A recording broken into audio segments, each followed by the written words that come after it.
Greetings dear friends and welcome once more to this channel.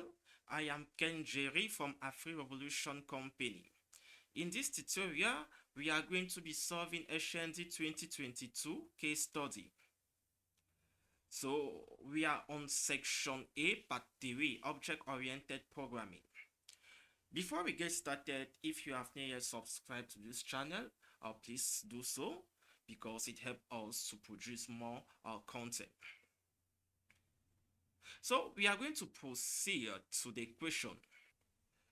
So this is part 3, section A, object-oriented programming, and this part constitutes 20 marks of section A.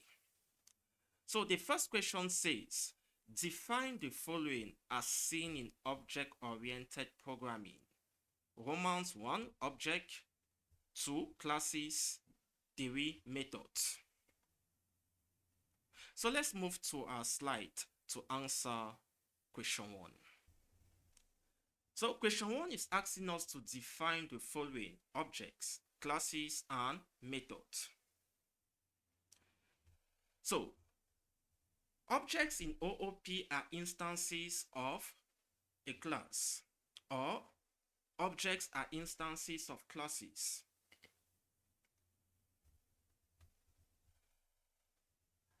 A class is a blueprint or a template for creating objects and defining attributes and a method. And finally, methods are defined as the action performed by an object. So with that, we have answered question 1. Question 2 says, what are the 4 measure principles that make a language to be object-oriented? So we are under the 4 measure principles that make a language object-oriented. So the first concept is inheritance. What is inheritance? In object-oriented programming, inheritance is a concept in which one class, known as the child, in other words, the subclass, derive properties and method from another class known as the parent or the superclass. The second measure principle is encapsulation. And in OOP, encapsulation is the process of bundling data known as attributes and the method known as functions that operate on the data into a single unit or a class. So in other words, the unit of encapsulation is a class. The third measure principle is polymorphism. So polymorphism is a process that allows objects to be treated as instances of their parent class, meaning different objects can be accessed through the same interface. To make it much more clearer, polymorphism enables objects to use the same interface while behaving differently. The fourth measure principle is abstraction. And in OOP, abstraction is that process that helps to simplify complex systems by hiding unnecessary details and exposing only the essential features. So thanks to abstraction, developers can focus on what is important without getting overwhelmed by what is happening behind the scene. So these are the 4 measure principles that make a language OOP. The third question says that, what are the differences between private and public class members? So we are on public versus private class members. We are going to start with private. So a private class member or private class members are those that indicate that a member can only be accessed within a class. that is within the class in which it is defined. Whereas for public class members, they can be accessed from any other class. So with this, we have answered the difference between private and public class members. So the difference is based on their accessibility. Question 4 says, what are the differences between data hiding and encapsulation? So we are on the difference between data hiding and encapsulation. So we are going to start with data hiding. Data hiding is a process that is used to hide private data. By doing so, it helps prevent unauthorized access and does help us to maintain our security. Whereas encapsulation is simply the process of bundling an object data and the methods that operate on that data into a single unit, typically a class. Nevertheless, encapsulation enables data hiding.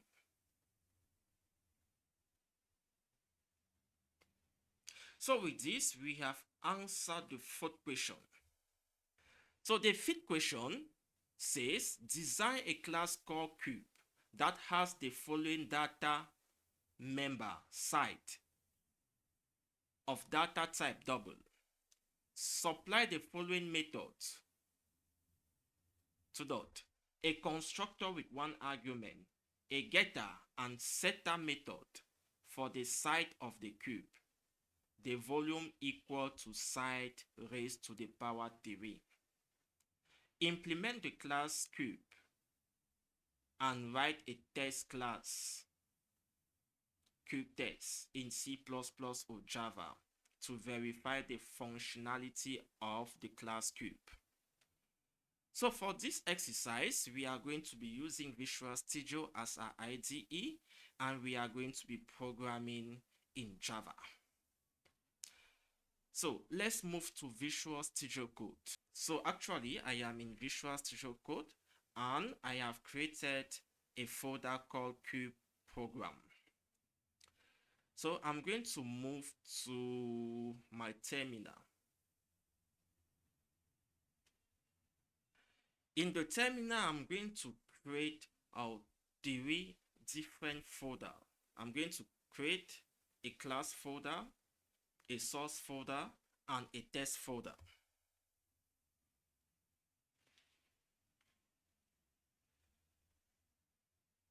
So to create those different folders, I am going to use make directory. I will start with the source folder. See here, I have created all my 3 folders. So I'm going to move to my source folder, and I'm going to create my first Java file. So I'm going to call it cube.java.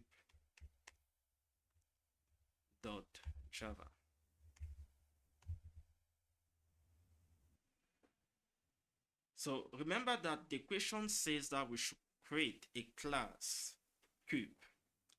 So I will start with class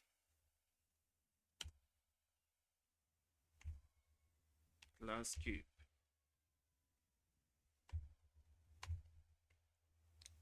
Now that I have created my class cube, the question equally says that my class cube is having as attribute a site, and that site is of type double. So I'm going to could even use private double site.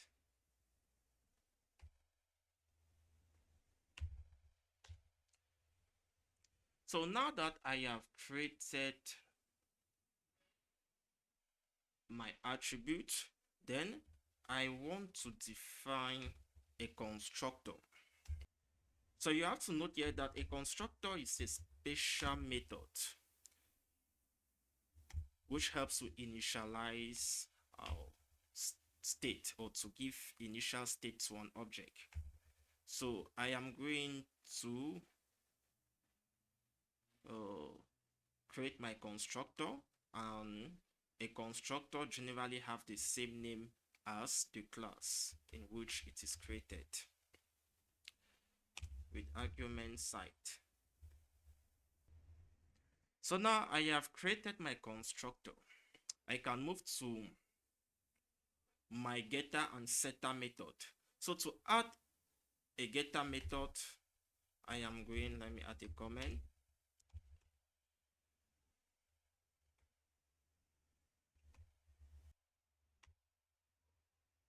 So this is my getter method.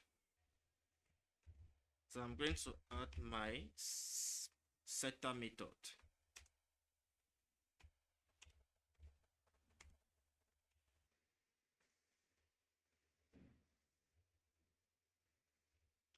And then lastly, I am going to create my method to calculate the volume of the cube.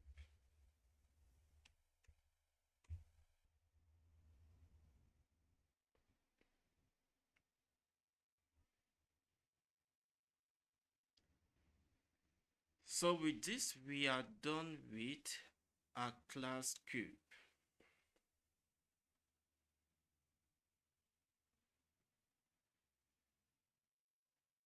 So here we started by creating a constructor, and as I said, a constructor has the same name as the class in which it was defined. Then we went to creating the getter method, and then the setter method, and the method to calculate our volume. So I'm going to move back here, and I will create another Java file, and this time I will call this cube access.java.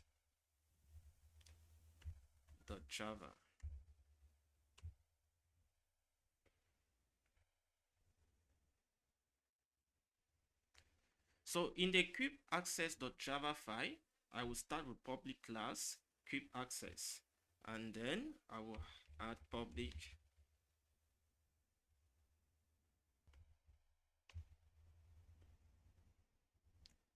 So in it, I am going to create an object of my class. That is, I'm going to create an instance of my cube class.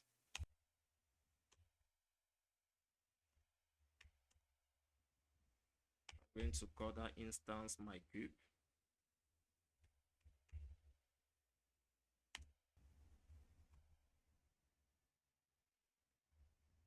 So I have created an instance of my class cube, and you can see that here I'm referencing the cube class, or I have assigned a size of 5 to it.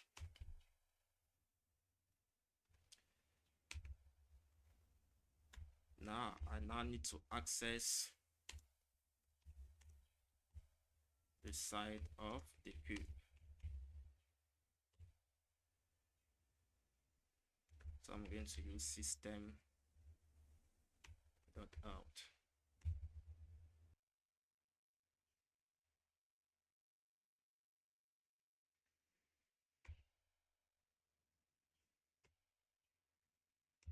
And then lastly,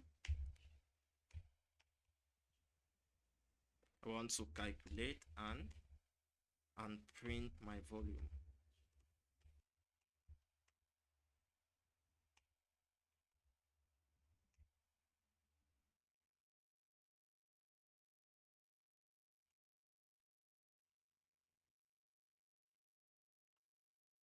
Okay, so with this, we are done with the first part of the equation.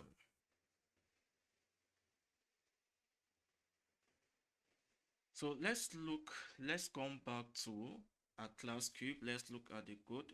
Oh, so yeah, you can see that we are having an error here which says that the assignment to variable side has no effect, double side. So you can see that here I omitted the argument to my setter method, so I need to add that. So it should be double side. Okay, so with that I think that everything is okay now. Let's save it.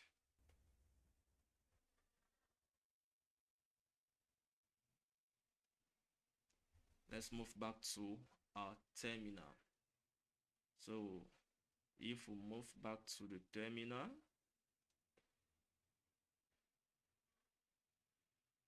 you can see that under problem, we have no problem have been detected in the workplace. So we'll move back to the terminal. So I'm going to compile back the program.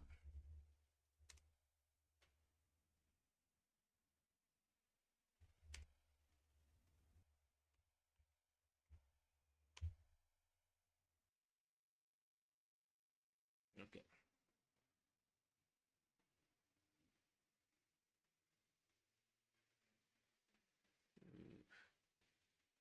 But here we are having just the class cube that has been compiled. So there is a problem. Let me move to file, save all. I will compile it back.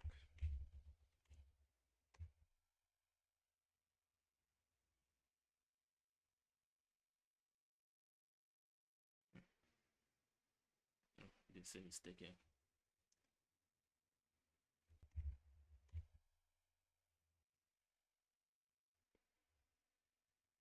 So you can see now that we are having a two compile file in our classes folder. So I can now run my program. So I have to move to the classes folder. And then there now I can run.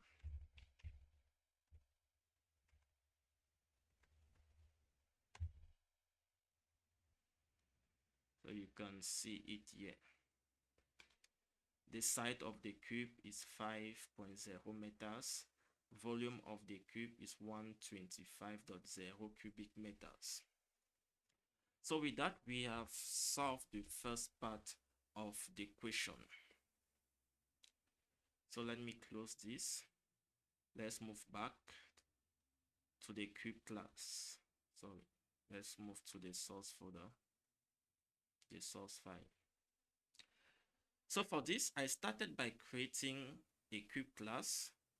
I could even make this class public. Yes, still okay like this. So I started by creating a cube class as the question demanded, and then I added the class attribute, which the question said it was of type double, and the attribute is called site. Then I added my constructor to initialize the state of my objects, and then I added my getter method, my setter method, and you have to note that there was a problem here because I didn't add the argument or parameter. And then now I created my last method, which is the calculate volume method. Now, when I have done that, I had to move back, and then I created another Java file called cubeaccess.java. Then I created another Java file called cubeaccess. So it is in cubeaccess that I am going to create instances of my class. I'm going to access and print out the result of my program. So with this, you have a clear explanation of what I did. So after that, I had to compile my classes and save it in the classes folder. So with that, we are done with the first part of the question. The second part of the question says that write a test class script test. So we are going to move back here. You can see that I created a folder for my test class. So I will move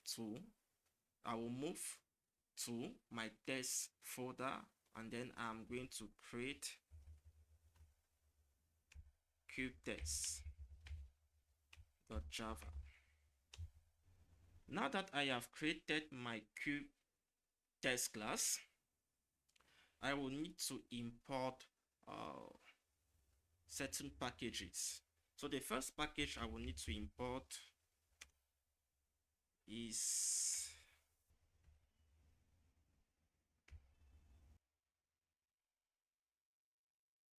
here. I'm going to add a comment.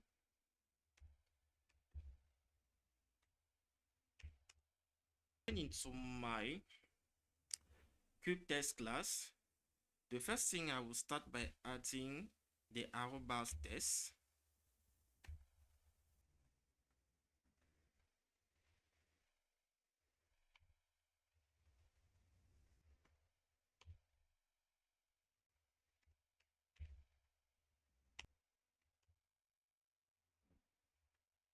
Then I will use the assert equal to function.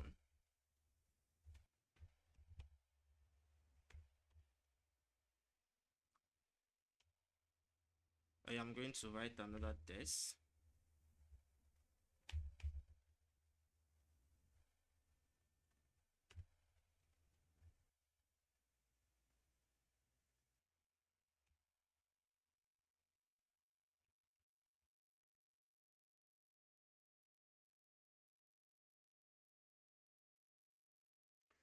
So yeah, I have written two tests. The first test is to evaluate my get site method. So yeah, I created another instance, or the instance which I want to check. So I want to check if my cube.getSite has the value terrain as specified here. In the second test, I am evaluating my calculate volume method, and I want to check if when an instance is assigned a value of 5.0, the calculate volume method should give me 125. So with this, I have written my two tests. So for now, we are having this red lines. I am going to show you how to fix those shortly. No. Okay, testing. So then I move to enable Java testing, and I would take JUnit. So you can see that downloading JUnit platform console standalone.jar. So it's going to take some time to download that package. So now our test library has been downloaded, and we can now test our program. So this is the program that we have written to test our cube class. So let's run it. You can see click to run test. Right click for more option. So I will just click to run test. So you can see this ticks. This is to tell us that our test has passed.